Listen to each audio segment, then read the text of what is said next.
everybody, I am back this week with a new video tutorial for you, and we are going to make these cute little lanterns. They fit a little battery size tea light inside, and it in the dark is so cute the way it glows.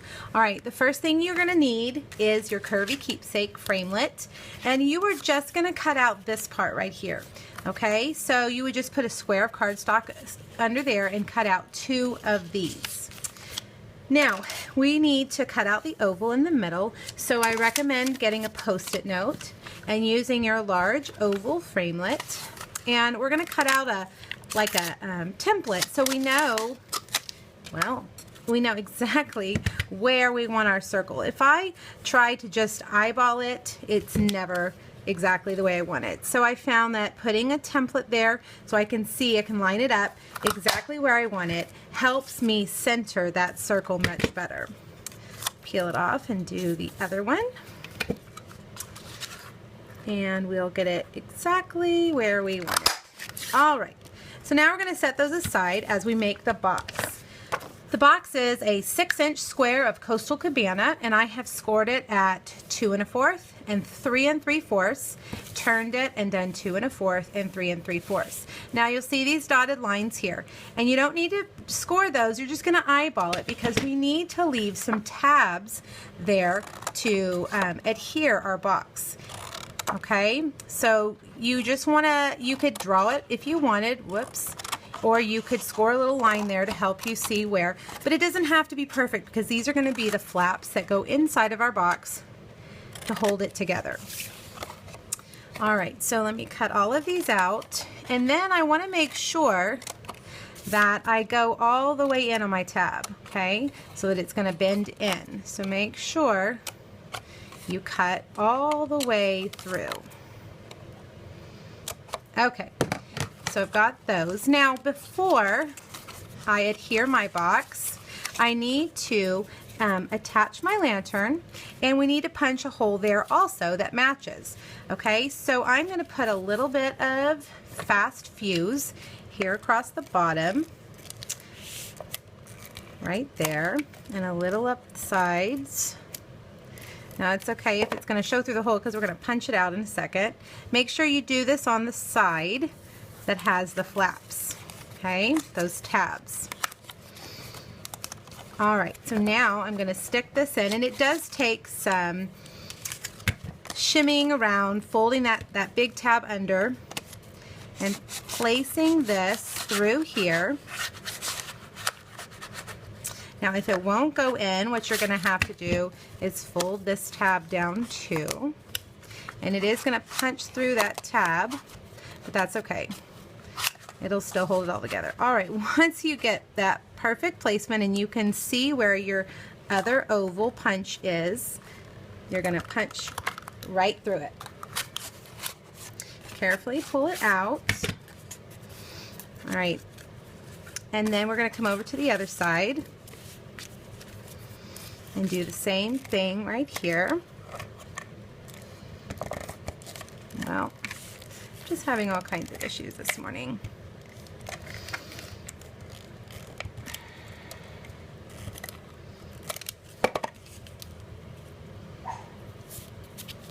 Alright, another thing that you can do instead of punching through that tab is to cut it down a little bit. Mine was probably a little bit too big for it to fit in there. Let's see if we can do that with that tab up. This one I'm going to have to fold down, squeeze it in there. I'm really making this punch work for me this morning. There we go.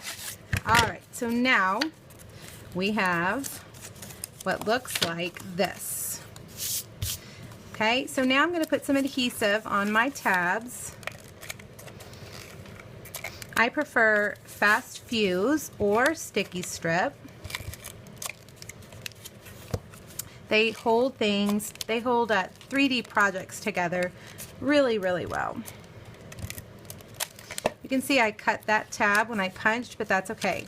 It is still going to hold this box together just fine. We aren't putting anything terribly heavy in here.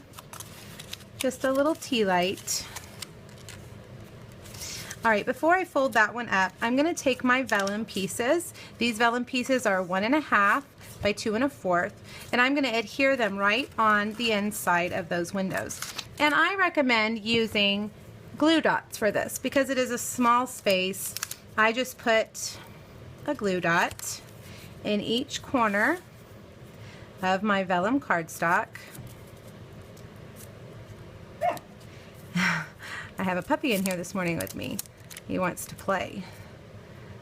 All right. Now I'm going to put that right there. Okay. And for time's sake, I'm not going to do this one. I'm just going to fold it up to show you how it looks. Okay. Now we're ready to show you a trick to getting these snowflakes. These are Thinlits from the Snowflake card Thinlit set in the holiday catalog, and I haven't used them as much as I'd like because they are very dainty and they're a little hard to get out of the Thinlit. But I discovered a tutorial online this weekend that suggested we use dryer sheets. So I've taken 4 dryer sheets, folded them in half, and put them down on my platform. And now I'm going to put my paper, and you can actually reuse this over and over again, which is amazing. All right, so I'm just going to put those 2 there, put my clear plate on top, and I'm going to run it through the Big Shot. I have it on my magnetic platform, which holds them in place. And let me just show you what these dryer sheets do. All right, so I'm going to peel this Thinlit off, and you'll see that that snowflake stays there. And look at this. When I peel this paper off, there they are. And I can peel this snowflake right off. All right, and I am sorry about those dogs barking in the background. You guys, we got a new gerbil and my dogs can't stand it. We have to keep it locked in the bedroom, and they just all day long sit outside the door and beg to be let in. I don't know how we're gonna get over that. Okay, so there are my 2 snowflakes. Did you see how easy that was? I love that trick. Okay, so stack them up with some glue dots, and then you're gonna stamp Winter Wonderland in Coastal Cabana on Whisper White, and just trim it down. And then I kind of did with my bone folder like this to break down those fibers. And I'm gonna cut a line in and a line in like that to make a flag on each end. Now I did it 2 different ways. You could just put it over the snowflakes, or you can slide that in underneath like that and put a jewel. All right, guys, I hope you enjoyed this tutorial. Please let me know if you have any questions, and I'll be back next week. Thanks so much. Bye-bye.